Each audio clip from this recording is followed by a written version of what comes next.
Kris Kristofferson was another great singer-songwriter and Rhodes Scholar that I had the pleasure of interviewing. I liked him and his music, although I'm still thinking about a line from one of his songs in which he wrote, "Freedom's just another word for nothing left to lose." I never understood that.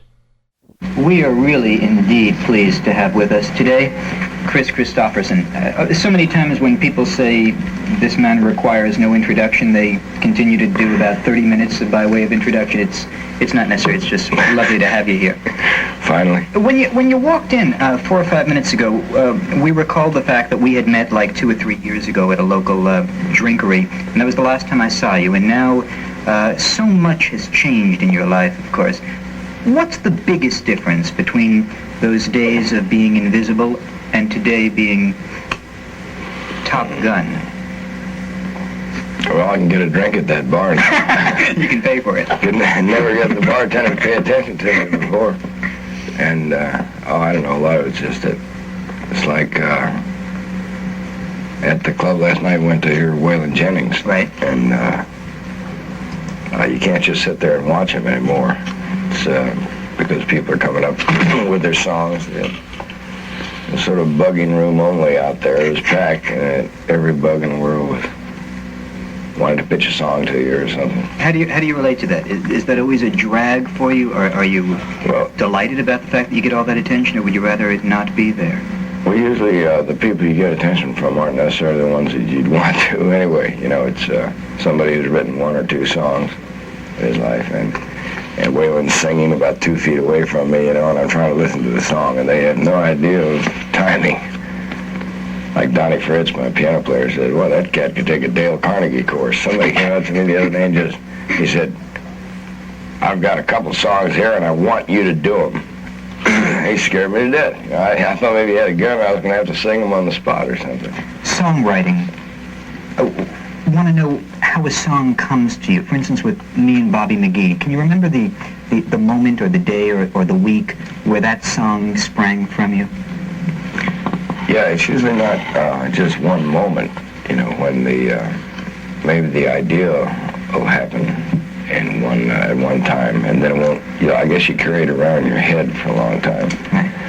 And I can remember when it finally fell together, but I can't say I wrote the song just then, because I was like driving back to New Orleans airport from a job I had in the Gulf, and it was raining, the old windshield wipers were going in, and it fell together. But I've been thinking of the song, I guess, for about 3 or 4 months, that my producer, Fred Foster, had given me the title.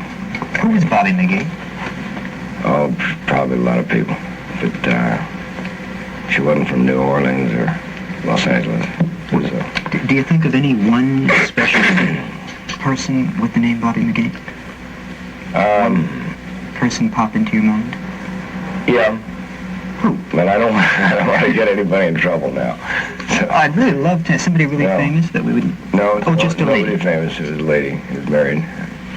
She's married? No, and not in this country.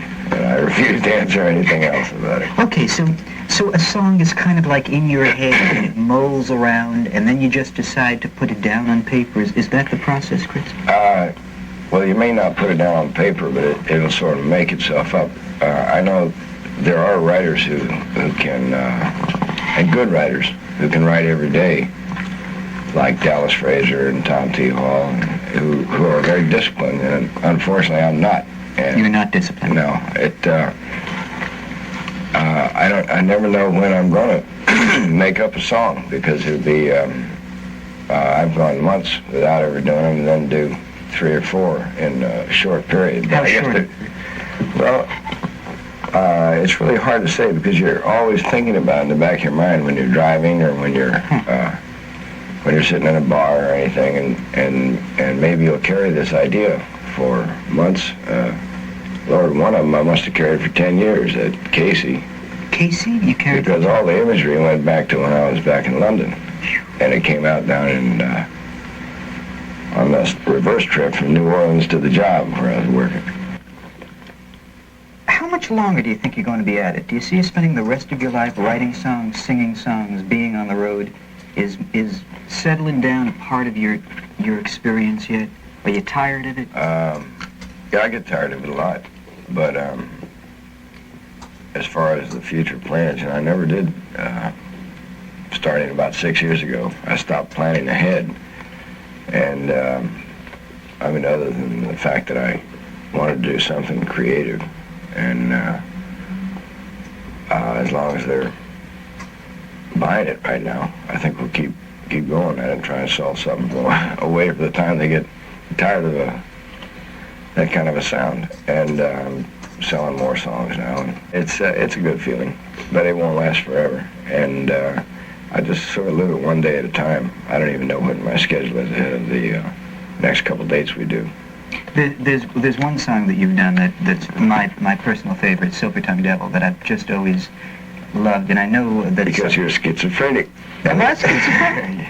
Is the Silver Tongue Devil and I essentially a song about schizophrenia? Well, I think everybody is kind of schizo. Think like in Steppenwolf has said that everybody's at least two people, probably five people, and you probably are. But it's just about the black and the white sides, or the flip sides of your personality. In the Silver Tongue Devil, notice how I get the conversation away from you so quickly. You make reference to the fact that there is a part of you, there's a part of Kristofferson that is demonic, that is devilish. Are you consciously aware of that part of you that's... Well, every now and then I imagine it's fairly common. I hope I'm not the only freak in the world, but you'll be sitting there and you think of yourself as a fairly sensitive or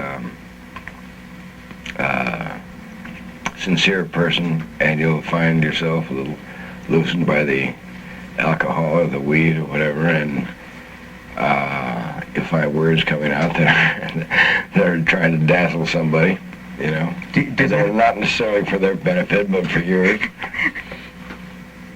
So I think everybody's got a side of themselves they're not particularly proud of.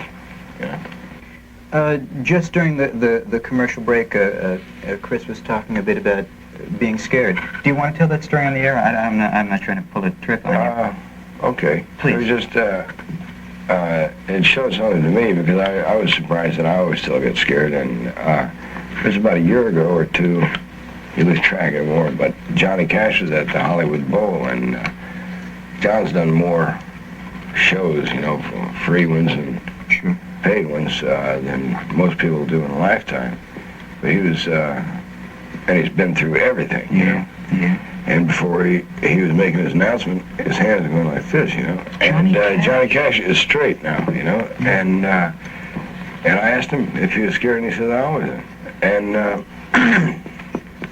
so I didn't feel so bad, but I almost think that if I get to the point where I'm not,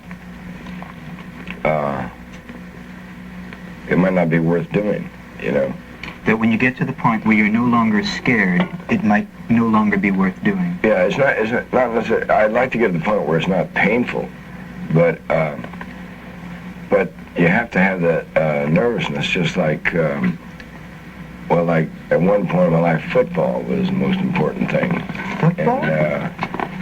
And it's for a small college, and everything. But I was no All-American, but I was always, really nervous before every game. And then halfway through the last season, I stopped that, and I was conscious of myself moving around, and I was on top of it, and it wasn't fun anymore. And I wasn't able to lose myself in it, What are you afraid of? What is this fear? What is this thing that's... Well, even giving a speech in front of a bunch of people has got to be scary. But I sense... But a song thing, if you're giving a good performance for somebody, I think you're being honest with them. And, just like James Taylor's performance, I think are really, really honest. And you're laying yourself a little bare. You're telling your not only singing, which you get criticized for, but you're singing your own songs, which is like an expression of what's inside you. If people don't like it, it's embarrassing or something. You said a fascinating line. I think the line is the key to this whole thing. You said you're laying yourself bare, and maybe just laying oneself bare is scary. Well, yeah, it's like standing naked in front of a bunch of people, you know, and it may not be scary, but it's not the most comfortable feeling in the world, you know. That expresses it very well. I don't want to get personal or annoy you or anything, but can we talk just a little bit about drinking? Sure. Norman Mailer once said that most Americans get their spiritual experiences from alcohol, and I'm inclined to agree with him. People know that from time to time you like to take a sip. Is it a spiritual trip with you? Not hardly. I never felt anything spiritual from drinking. Why do you drink? I don't know. I guess to help me through the hard spots. Like I drink before I'm singing because I don't like the sound of myself sober. You don't like the sound of yourself sober? No, that's got a nice alliteration to it there, doesn't it? It's amazing. No, we had to do one concert completely straight up in Ottawa. All the liquor stores were closed, and it was the most painful thing I ever did. It's like going to a cocktail party, you know, and being the only one who's not drinking, finding out how dull all your friends are. Are you drunk during most concerts? Not drunk. I used to be drunk during a lot of them, but I found out that was even more embarrassing than not drinking. But I have to take the edge off.